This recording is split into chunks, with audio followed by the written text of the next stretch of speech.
Graça e paz, amados irmãos, que bom estarmos juntos aqui para mais uma lição da nossa Escola Bíblica Dominical. Hoje estamos começando uma série baseada neste livro, As 21 Leis de Vida. O nosso material na nossa revista terminou, então vamos usar esse material intermediário com lições bem interessantes. Uma coisa que eu gostei muito e gosto nesse livro, eu já o tenho há algum tempo, é que ele apresenta doutrinas, ensinamentos bíblicos de uma maneira muito prática e simples, né, para se entender. Claro que vamos fazer nossos acréscimos, né, vamos agregar mais entendimento, mas temos aqui uma boa base. Né? O autor deste livro é Max Anders e nós vamos estar pensando, selecionando, né, alguns capítulos para ministrar aí para os irmãos.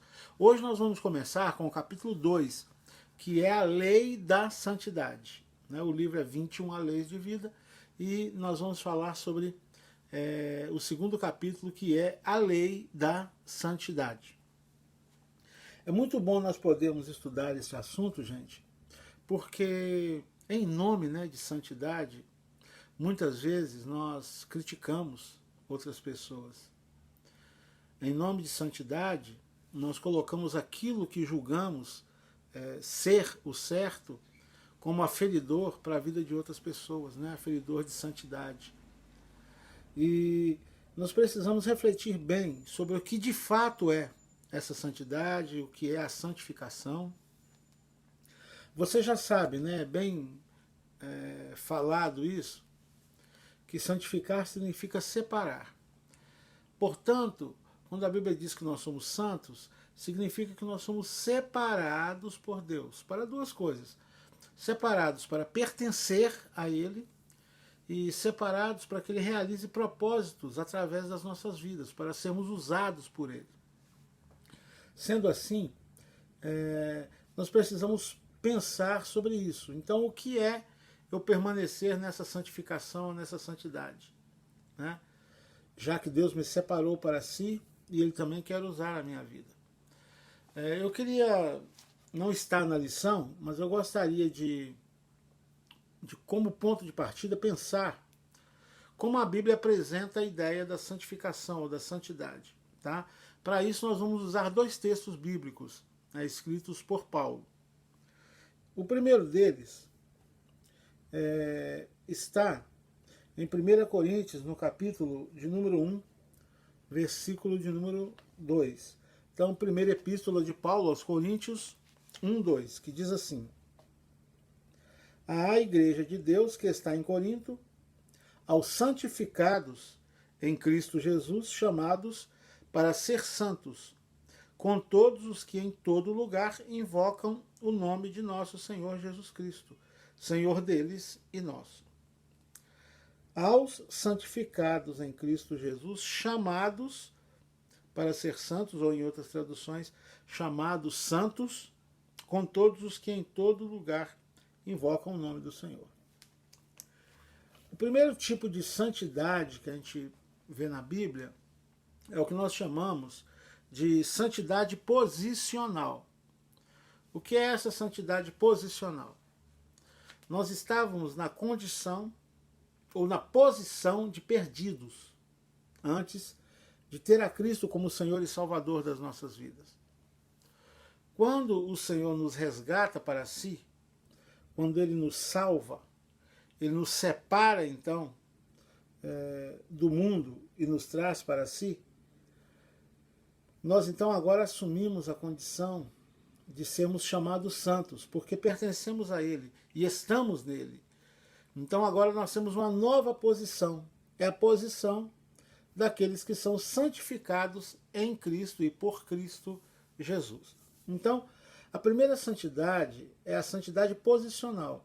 E nós estamos nesta posição por causa de Cristo, por causa daquilo que Ele realizou, a sua obra redentora na cruz do Calvário, e porque cremos nisso, nós então recebemos essa posição de sermos santos, chamados santos. Então é a santidade posicional.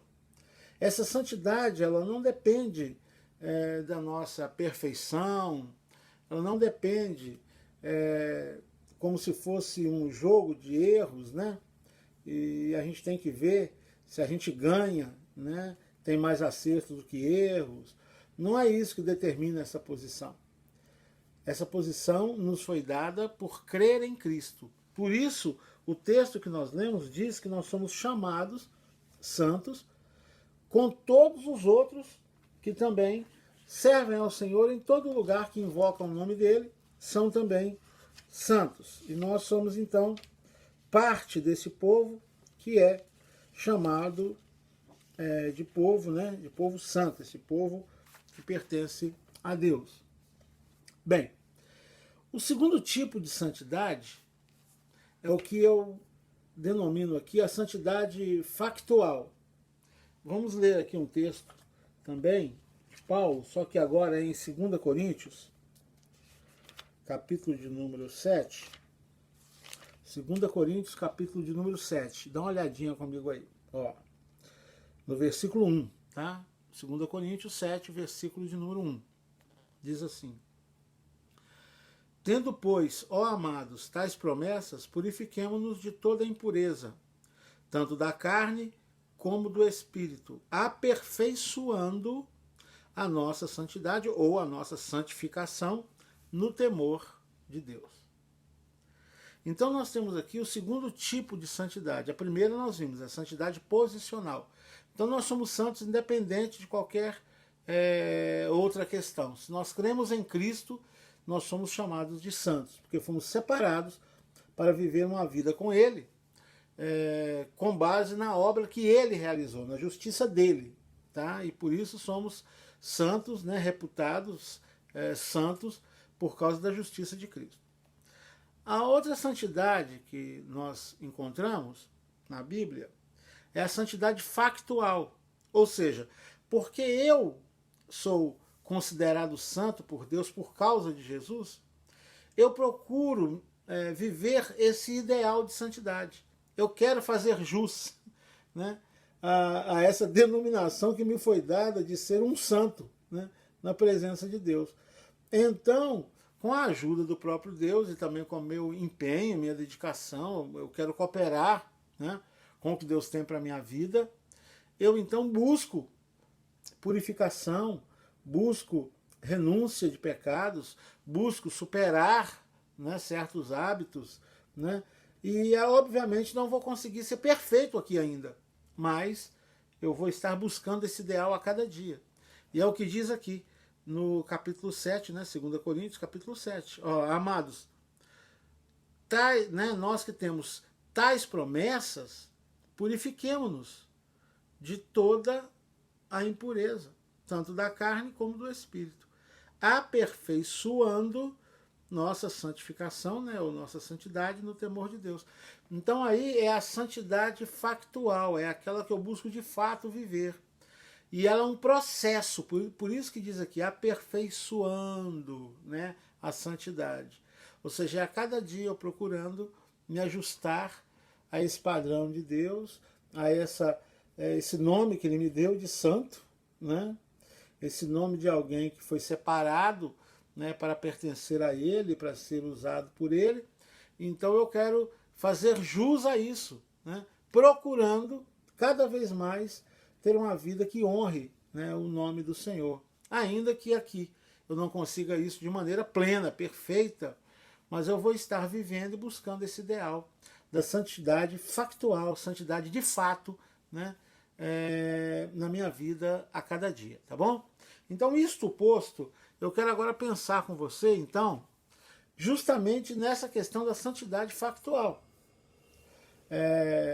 Porque alguns querem uma santidade que não é possível aqui. Eles vivem uma verdadeira ilusão, uma verdadeira quimera, né? E o problema é que às vezes eles impõem essas ideias estratosféricas, essa coisa que é sobre-humana, né? Que é aquele cristianismo para supercrentes, né? Para super-homens, né? E esse cristianismo aí não existe não, gente. A Bíblia diz que todos pecaram. Mesmo os homens da Bíblia, a gente vê que a Bíblia não escondeu os erros deles, os pecados deles, as falhas deles, né? Veja Davi, veja Abraão, né? Veja Pedro, veja Paulo, né? Então a Bíblia jamais escondeu isso. Mas alguns confundem o quê? Eles pensam que porque a Bíblia nos chama de santos, é como se isso tivesse que corresponder a alguma espécie de perfeição total, né? Sem jamais pecar, sem jamais errar. E alguns então criam um cristianismo que não é real, que não é verdadeiro. Seja semanticamente, né? Tem alguns que mudam o nome dos pecados, aí eles dizem que não pecam mais, né? Mas eles mudam o nome dos pecados. Eu me lembro que uma vez eu tive contato com um grupo que pregava a impecabilidade, ou seja, que depois que você converte, você não peca mais, né? E aí eu comecei a conversar com um deles, né? Eu falei, rapaz, mas vocês não pecam nem no pensamento, nada, nunca tem uma reação ruim, nunca briga com ninguém, nunca acha ruim em casa, nunca eleva a voz, né? Nunca fica irritado, né? Nunca fica irado com nada, né? Você não fica chateado, você não se angustia. Aí ele falou assim, não, ó, veja só, a gente ainda comete erros, a gente só não peca. Eu falei, mas peraí. O que ele chama de erro é pecado, esse que é o problema. Ele falou, não, mas quando eu fico nervoso, eu não estou pecando. Só estou ficando nervoso. Não, mas a Bíblia mostra, né? Que a nossa ira, ela tem que ser... A ira do homem, né? Ela tem que ser consertada, porque muitas vezes a nossa ira, ela é desproporcional, a nossa ira muitas vezes não tem nada de santo nela, né? A gente está com raiva mesmo, está bravo porque alguém nos contrariou, porque disse alguma coisa sobre nós ou para a gente, né? Então são coisas que são pecado e tem que ser consertadas, pedido perdão, né? Só que eles chamavam, né, no raciocínio deles, né, eles chamavam, não, mas isso aí não, isso está na categoria de erro, isso aí não é pecado. Aí não dá, né, gente? Se nós somos sinceros, né, nós vamos perceber que existe uma santidade possível, né, que é a santidade de homens, né, que falham, mas que buscam consertar na presença de Deus, né? Não vão ser perfeitos, mas vão buscar o ideal de perfeição, não é? Então, aqui o nosso autor ele vai trabalhar, né, justamente essa ideia. E eu quero até começar aqui, olha o que ele diz aqui. No começo da lição ele fala assim, o segredo de uma vida santificada é um imediato arrependimento do pecado. O segredo de uma vida santificada é um imediato arrependimento do pecado. Olha que interessante. Dentro da perspectiva do nosso autor aqui, a questão não é que você não vai pecar, mas é que, se pecar, precisa arrepender e consertar depressa. Esse é o segredo da santidade. É que o pecado nos incomoda tanto que nós não queremos ficar com ele, né? Nós queremos nos livrar dele. Nós queremos tirar, né, as consequências, não as consequências, mas o efeito, né, imediato dele, e lidar, claro, com consequências quando isso é necessário. Mas o que ele mostra é que o segredo da santidade bíblica é o arrependimento imediato.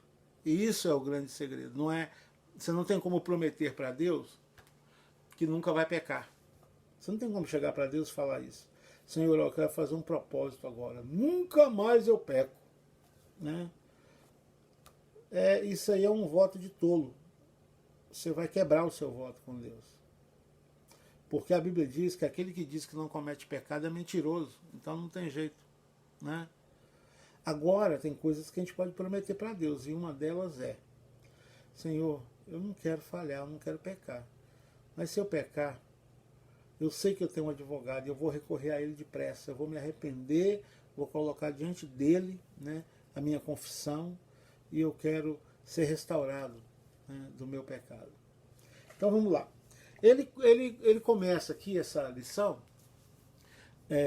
falando de um ocorrido com ele, né? Ele disse que precisava cortar o cabelo, mas estava correndo muito, ele estava sem tempo, e resolveu ir.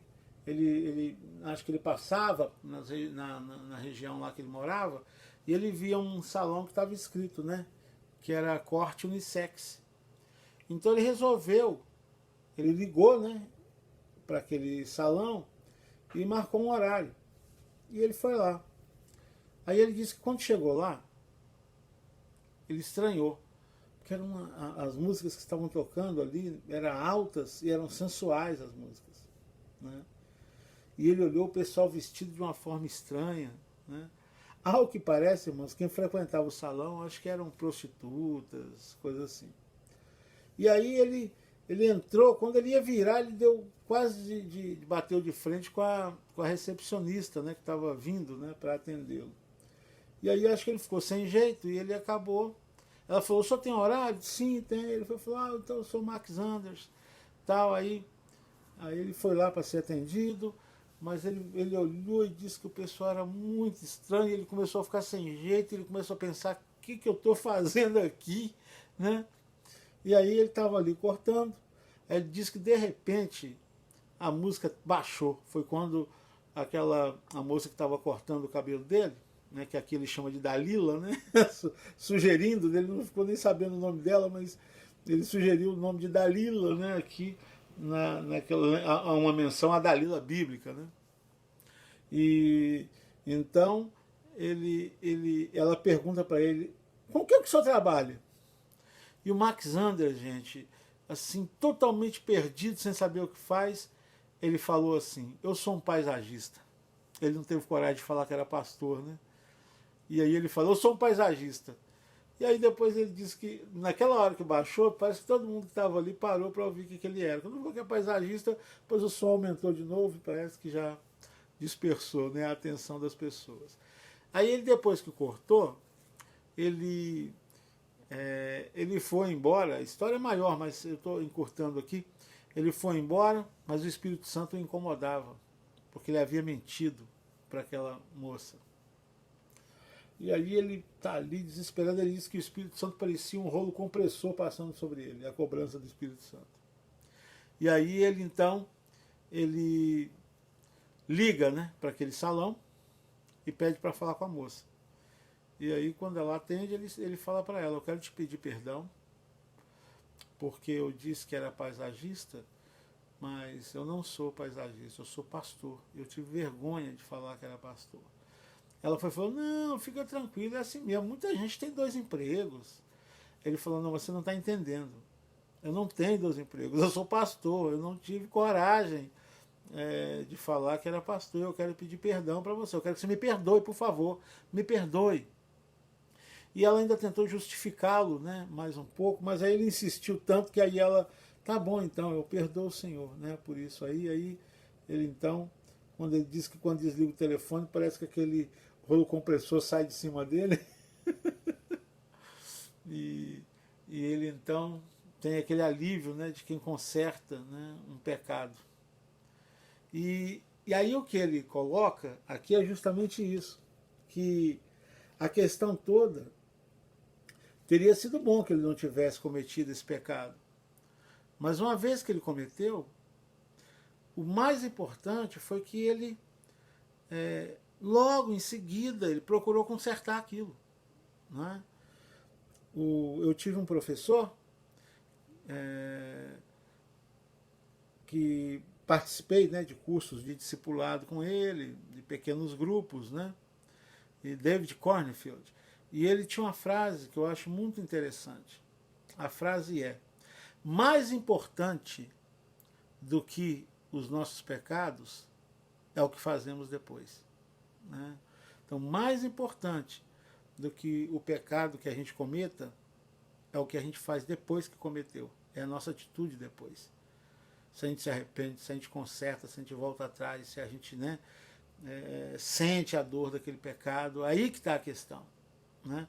Porque nós precisamos entender que, assim como sentimos o peso, né, de quando pecamos, devemos sentir também o alívio do perdão, da misericórdia de Deus e receber a graça do perdão de Deus, né, quando buscamos esse perdão no Senhor. Então, Max Anders aqui, ele nos leva para um entendimento de santidade que é possível viver. A santidade dos que acham que dá para viver sem nunca cometer nenhum pecado, ela não existe, né? Ela é uma presunção baseada muitas vezes em um teatro, né? Uma dramatização de uma santidade perfeita, ou mudança semântica dos termos, como eu já falei para vocês antes, né? Então você chama certos pecados só de erro, de engano, de falha. Então não pecou porque não é pecado, mas é só um engodo, um engano semântico, né? Então, e existe a santidade possível, que é justamente essa santidade bíblica. Porque se para ser santo ninguém nunca pecasse, né? Não falhasse no sentido de pecar mesmo, né? A Bíblia então não teria mostrado esses homens como homens santos e chamado eles de santos, né? Como aconteceu com Abraão, que certa vez mentiu, né, em relação a Sara ser sua esposa. E outros personagens bíblicos, né? Davi, que cometeu aquelas situações atrozes, né? Terríveis, e se confessa no Salmo 51, se arrepende, e Deus recebe o arrependimento dele, né? Então na Bíblia não teve isso, na Bíblia não mostra homens perfeitos que não cometem pecados, né? Agora não sei de onde que veio essa teologia da impecabilidade, né? Porque não é a Bíblia que ensina, né? Então nós precisamos entender como viver essa santidade possível, né? Essa santidade que é muito mais baseada em procurar cada dia melhorar, crescer, purificar-se, né, do mal, do pecado, mas sabendo que não vai ser perfeito, e quando falhar, quando pecar, consertar de imediato, consertar depressa, né, esse deslize ou esse pecado, né? Bem, então vamos lá. Uma coisa que o autor coloca aqui, ele diz o seguinte: ele apresenta esse mandamento, né, que nós já lemos lá no começo, sede santos, porque eu, né, o Senhor, eu sou santo. E ele então, ele quer ilustrar para nós, ele até mostra que lá diz assim, sede santos em todo o vosso procedimento, ou em outra tradução, em toda a vossa maneira de viver, né?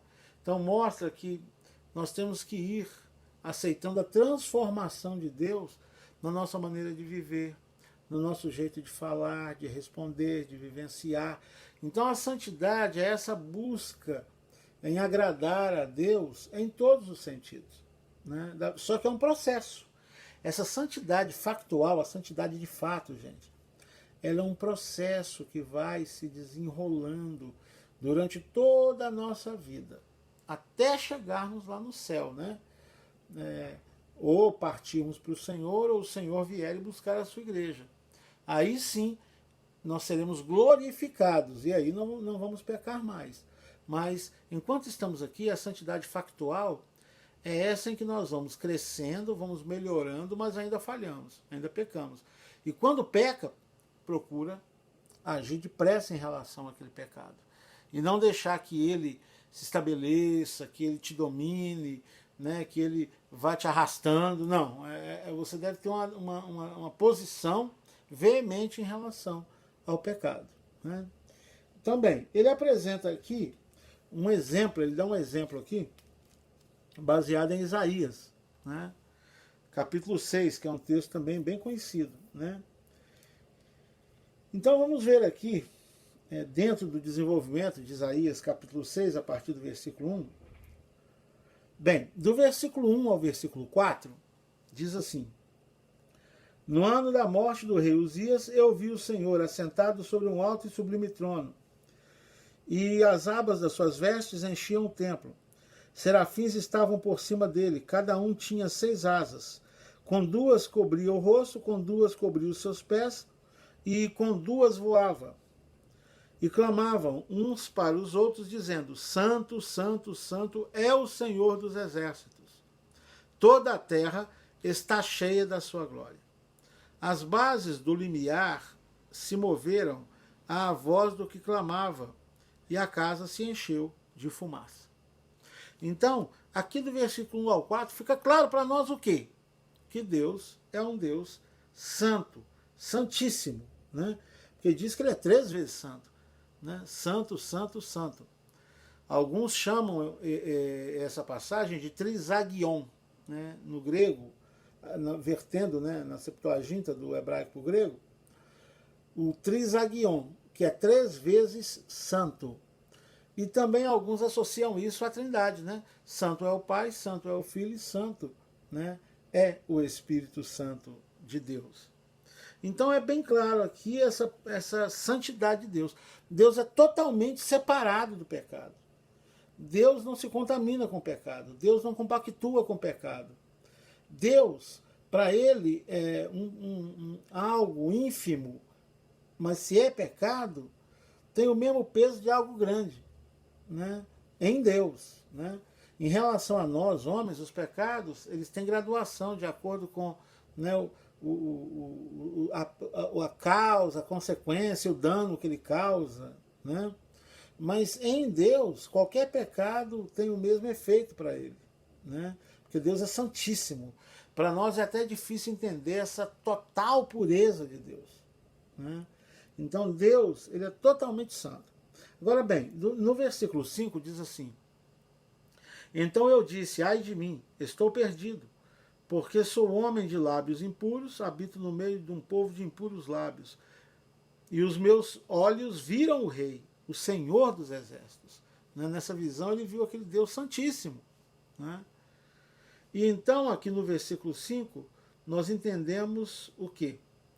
Quando Isaías viu a santidade de Deus, sentiu profundamente o seu próprio pecado e se arrependeu de todo o coração, né?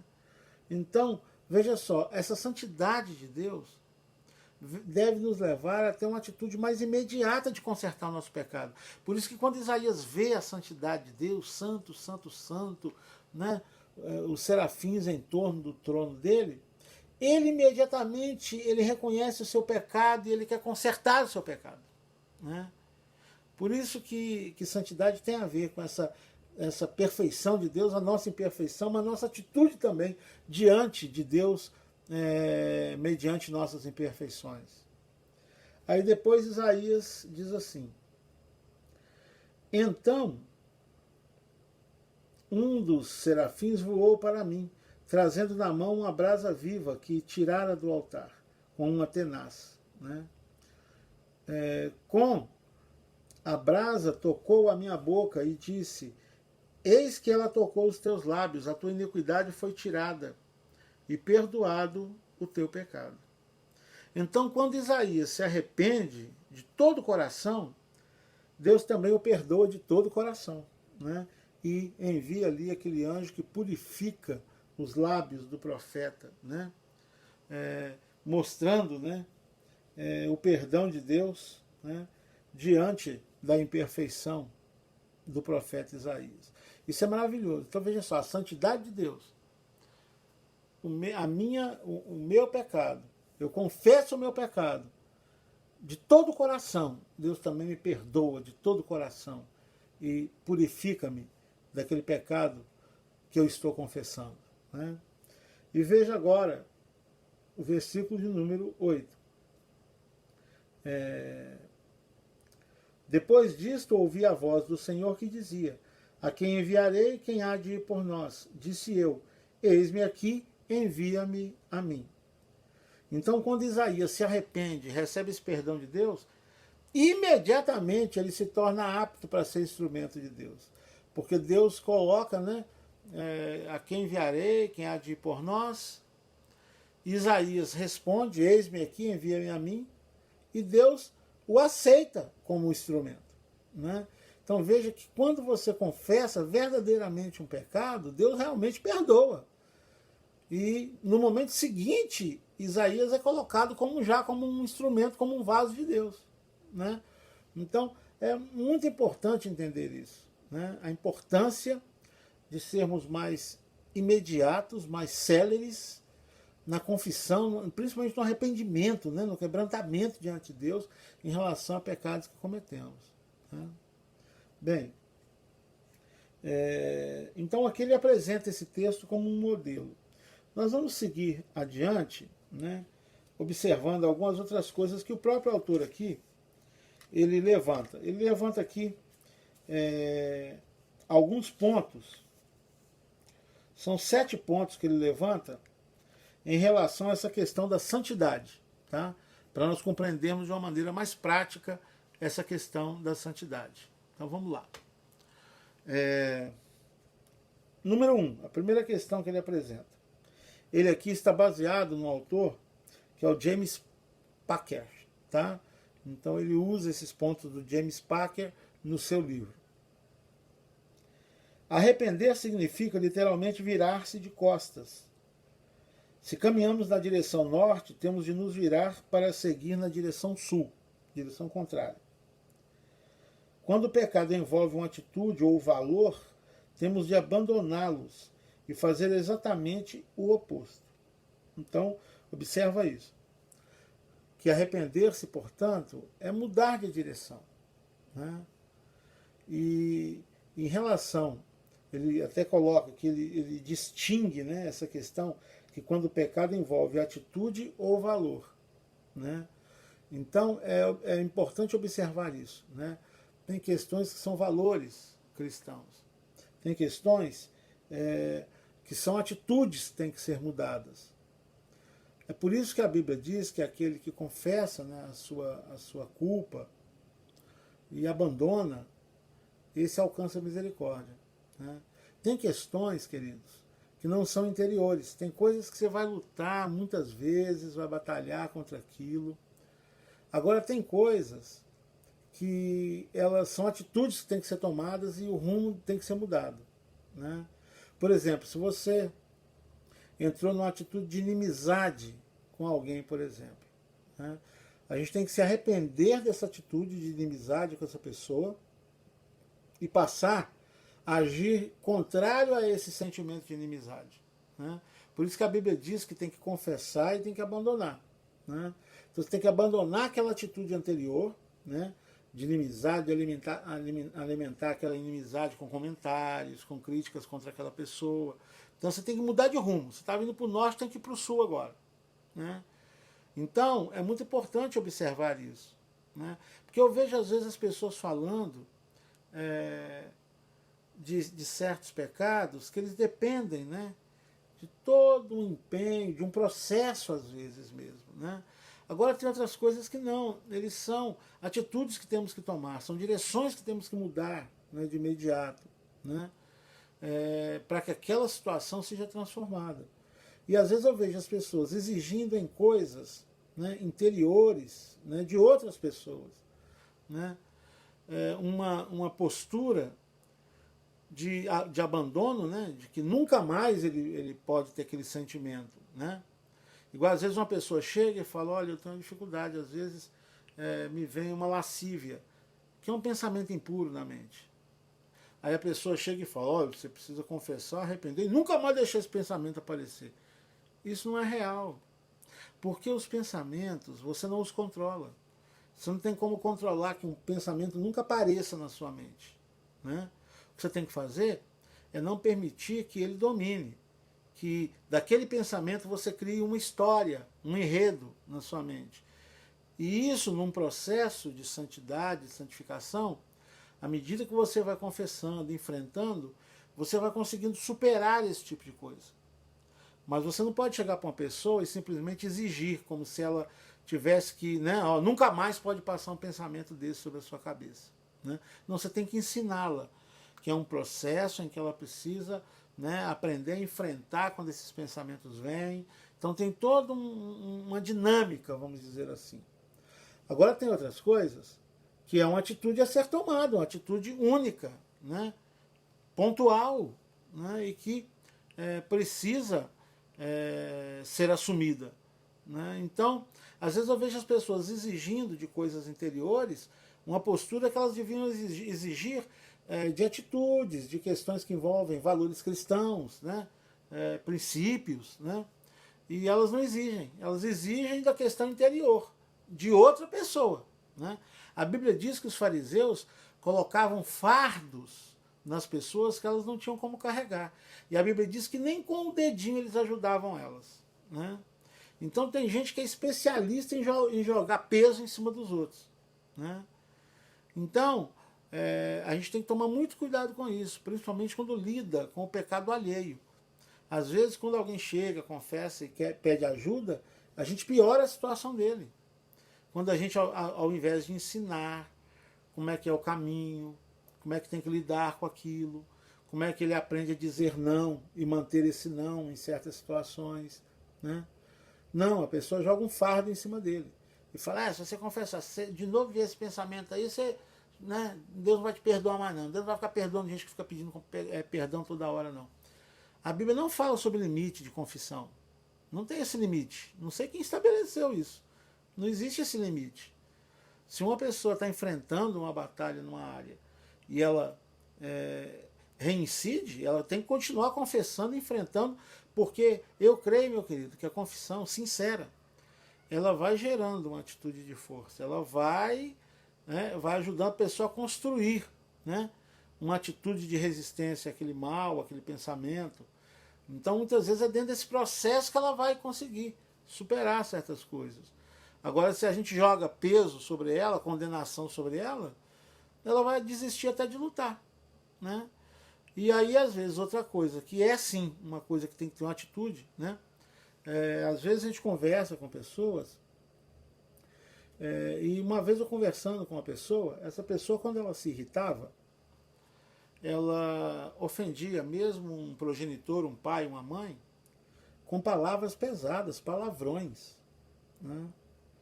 E então eu conversando com aquela pessoa, eu falei para ela, você precisa confessar, pedir perdão ao seu pai e à sua mãe e não fazer isso mais. Quando isso vier na sua mente para falar, você não vai falar. Pode até vir na sua mente aquele palavrão para você, que você estava xingando, né? Aquele seu pai, a sua mãe. Mas agora você não vai mais falá-lo. E aí ele disse que de outras vezes ele fez isso, ele consertou, pediu perdão e prometeu abandonar, né, aquela prática. Ele disse que muitas vezes que ele ficava assim irritado, vinha na hora, mas ele segurava, ele não falava. E aí ele me disse que à medida que ele foi enfrentando aquilo dessa forma, né, aguentando, né, e foi enfrentando, ele acabou superando. E depois, em outros momentos, já não vinham, né, já chegou um momento em que aquilo não vinha mais. Aqueles palavrões não vinham para ele xingar. Porque eu falei para ele que ele precisava honrar o pai e a mãe. E é o mandamento com promessa, né, da Bíblia. E que ele não seria bem sucedido se ele fizesse como estava fazendo, né? Então ministrei para ele, discipulei durante algumas semanas, e ele passou a enfrentar aquele pecado de uma outra maneira, né? Até que superou. Agora, se eu chegasse para ele e falasse assim, pois é, quando vem na sua mente, você está pecando do mesmo jeito, você acha que ele ia vencer esse pecado? Nós gostamos de jogar peso nos outros, gente. Parece uma diversão, parece um parque de diversões. Ver as pessoas sofrerem, né, com certas orientações que são dadas que não são bíblicas, na verdade, né? E então, nós precisamos entender que muitas vezes vai haver um caminho mesmo, né, para superar, para vencer. Nós temos que ajudar as pessoas a fazer esses caminhos aí também. Bem, outra coisa que ele coloca aqui, ele diz assim, que o plano de Deus para a nossa vida aqui na Terra é que cresçamos em santificação. O plano de Deus não é ter um monte de gente que entregou a vida a Cristo, acabou, não peca mais. Não é isso. O plano de Deus é que a gente cresça na santidade factual, essa santidade de fato, que a gente vai vencendo, que a gente vai superando, que nos nossos pontos fracos a gente busca a ajuda de Deus, busca conselho, busca ajuda de outros irmãos, de líderes, para a gente superar, né? Isso é santidade factual, não é instantânea, não é? Então o propósito de Deus é que a gente cresça, né, nessa santidade. Inclusive ele coloca aqui que muitas vezes experiências dolorosas, difíceis, ele conta essa experiência que ele teve, foi uma forma de Deus ajudar, né, ele a crescer, né, nesse sentido aí. De quando ele estava numa pressão, numa crise, ele aprendeu a reagir de uma maneira mais cristã, né, mais natural. Então ele disse que aquela situação foi dura para ele. Ele disse que até se tornou cômica depois, mas No momento que aconteceu, foi muito doloroso para ele. Ele perceber que ele era pastor, não teve coragem de assumir que era pastor, com vergonha daquelas pessoas por estar naquele lugar. Né? Então, que a gente possa também ter essa percepção que Deus não está procurando pessoas perfeitinhas. Está procurando pessoas que querem crescer em santidade. Pessoas que estão nesse processo, se veem nesse processo e cooperam com Deus nesse processo, né? Confessando, assumindo e tirando as lições que são necessárias também de quando elas falham. 3. O processo de nos livrar dos efeitos de nossos pecados é penoso. No caso de Isaías, o anjo tocou, né, seus lábios com brasas. E ele conta então dessa experiência dele, né? Que ali também foi dolorido para ele, né, aquela experiência que ele teve, né, mas que foi algo que, apesar de não, obviamente não ser plano de Deus, Deus tornou aquilo em bem, a partir do momento que ele se arrependeu e quis consertar. Né. 4. A maior tarefa da santidade é levar-nos a crescer através da redução. Os crentes se tornam maiores à medida que diminuem o valor que depositam em si mesmos. Muito interessante, né? O orgulho nos infla como um balão, mas a graça faz-nos um furo e o ar quente do orgulho acaba escapando. Somos quebrantados por situações que nos abrem os olhos à nossa própria fraqueza e buscamos em Deus a força para continuar. Né? Então ele mostra também que essas experiências em que a gente tem que confessar, tem que se humilhar, de repente até alguém pedir perdão, ou perdoar alguém, isso vai diminuindo o nosso ego e vai aumentando, né, o espaço de Deus na nossa vida. Vai nos mostrando o quanto somos limitados. Não é? Bem, ele também coloca aqui no 5º ponto: todos falham ao tentarem viver em santidade. Quando sucumbirmos à tentação de nos valorizarmos além do que convém, devemos nos lembrar das palavras do filósofo Montaigne. Se os pensamentos íntimos de uma pessoa fossem sujeitos ao escrutínio público, não restaria uma única pessoa na Terra que não merecesse morrer na forca 10 vezes. E é mesmo, né? Porque o nosso interior, tem muita gente que acha que o interior é terra de ninguém. Mas Deus conhece o nosso interior. Né? Não adianta a gente fazer pose por fora. Né? E ele mostra aqui que essa busca de santidade nos leva a nos conhecer também, né? Com mais clareza. Veja que Isaías ele vê o seu pecado ao contemplar a santidade de Deus. Vocês já repararam? Às vezes a gente gosta de tirar aquelas fotos quando a gente faz viagem, né? E você vê lá uma montanha, um pico, né? Bonito, uma montanha bonita. Aí você põe a mão e dependendo da distância, aquela montanha cabe na sua mão. Aquele pico cabe na sua mão, né? Estando de longe, até o pico do Everest cabe na nossa mão. Né? O pico da neblina, o pico da bandeira, né? Cabe na nossa mão. À medida que você vai aproximando, a montanha vai aumentando. E aí chega ao ponto que você vê o quanto você é pequeno perto daquela montanha, perto daquela, né, daquele elevado.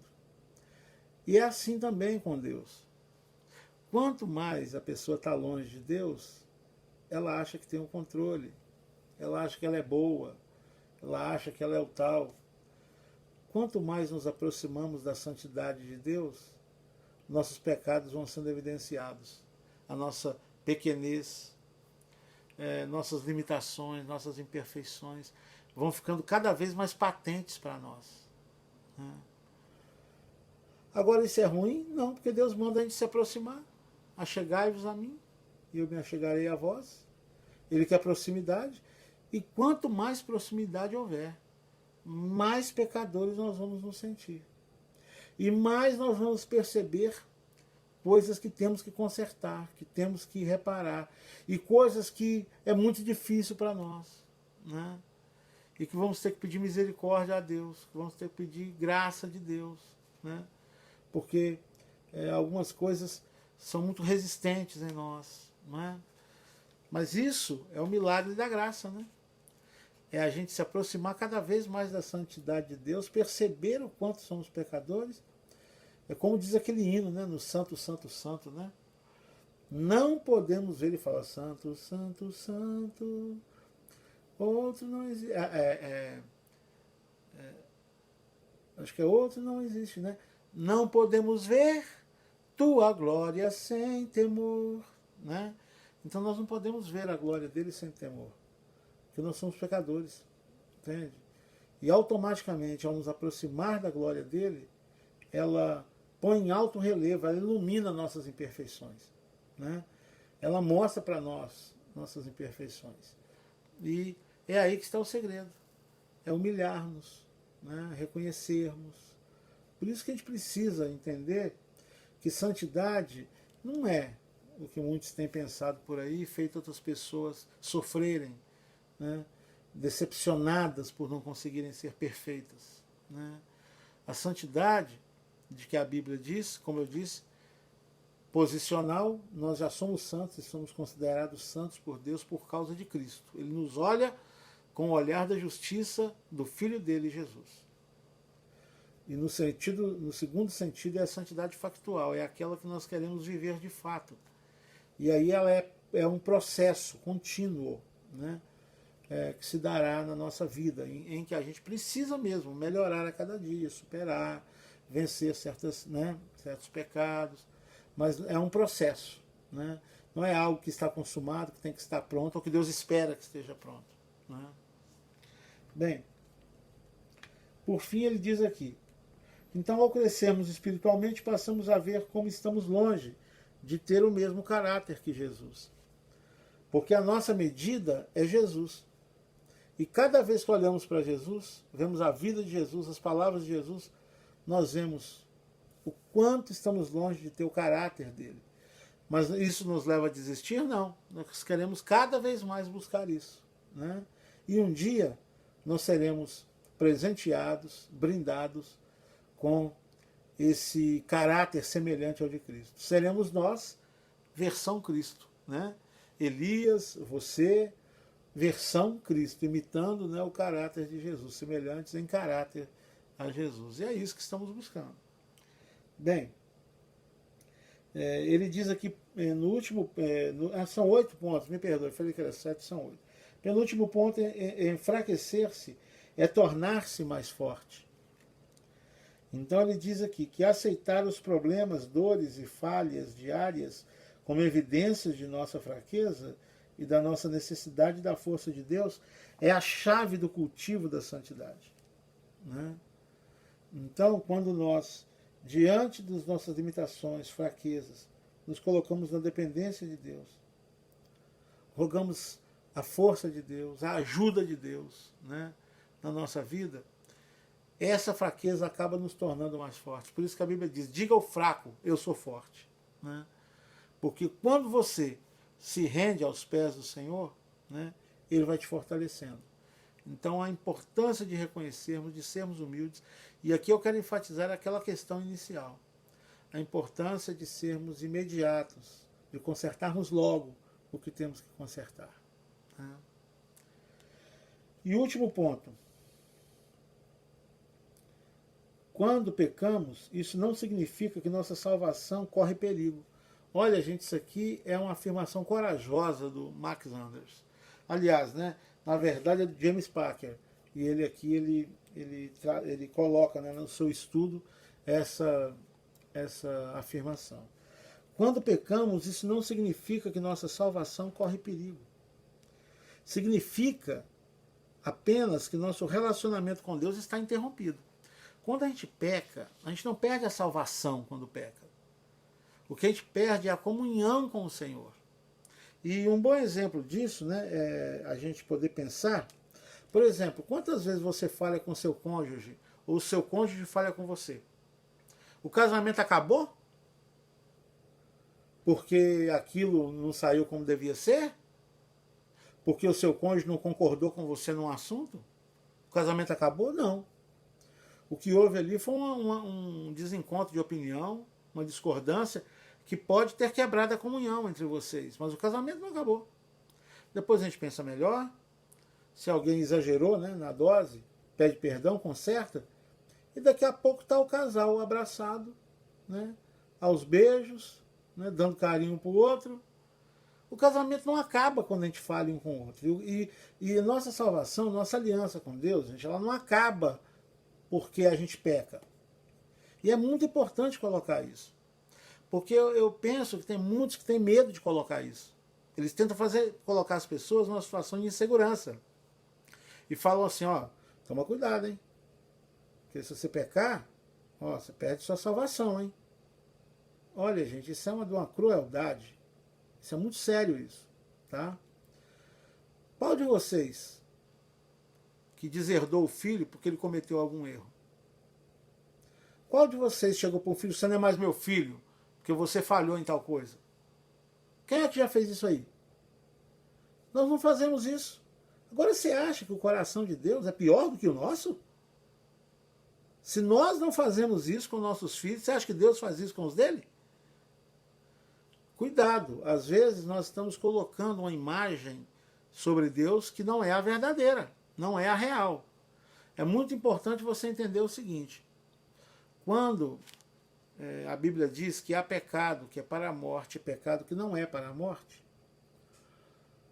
quando alguém comete um pecado e ele está sob aliança com Deus, ele é filho de Deus, ele foi lavado e remido no sangue do Senhor, o efeito do pecado não é de quebra de aliança, é de quebra de comunhão. Então ele precisa confessar e consertar o seu pecado para que a comunhão com Deus seja restaurada. Agora ele continua na posição de filho, ele pecou e continua como filho, é um filho que pecou. Não é nessa abordagem que eu vou falar disso, mas nós precisamos perceber. Existe uma passagem em Zacarias capítulo 3, leia com calma lá depois. Né? Leia Zacarias no capítulo 3. Ali há um sumo sacerdote em pecado. A Bíblia diz que as vestes dele estão sujas. E Satanás se coloca ali para acusá-lo dos seus pecados. E a resposta de Deus, você sabe qual que é? Deus não fala assim, não, ele não está em pecado. Não, ele está em pecado sim. Só que Deus fala o seguinte, ele é para mim, esse servo meu aí, é para mim um tição tirado do fogo. Já pensou, gente? O que Deus disse para Satanás foi o seguinte, o meu filho se queimou por ele. Eu pus a mão lá no fogo para pegar ele e salvar ele, tirar ele do inferno e trazer ele para mim. Você acha que eu vou te entregar ele agora, rapaz? É isso que Deus fala para Satanás. Né? E aí Satanás sai de cena, você pode ler lá em Zacarias capítulo 3, Satanás sai de cena. E aí Deus começa a purificar a vida daquele servo. Então eu queria dizer isso para você, encerrando esse estudo.